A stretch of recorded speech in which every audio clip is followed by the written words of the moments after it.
নূর education Bangla চ্যানেলে আপনাদেরকে স্বাগত জানাই। আজকে দিস আর দ্যাট এর ব্যবহার শিখব।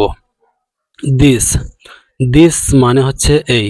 ওয়ার্ডটি কাছের একটি ব্যক্তি বা বস্তুকে বোঝানোর জন্য ব্যবহার করা হয়।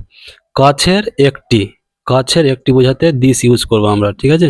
দিসের অর্থ হলো এই, যেমন দিস ইজ মাই পেন, এটি হলো আমার কলম।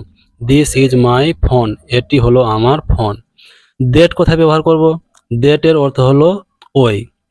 দ্যাট ওয়ার্ডটি দূরের একটি বোঝাতে হয়তো ব্যক্তি বোঝাতে পারে, বস্তু বোঝাতে পারে। দূরের একটি বোঝানোর জন্য আমরা ব্যবহার করব that. That is my brother, ওইটি হয় আমার ভাই। দূরে আছে আমার ভাই, আমি দেখে বললাম ওইটা আমার ভাই। That is my brother. That is mango tree, ওইটি হলো আম গাছ। That is not for me, ওইটা আমার জন্য নয়। এরকম ইংরেজি টিপস পাওয়ার জন্য আমার সঙ্গে জুড়ে থাকুন। Subscribe please.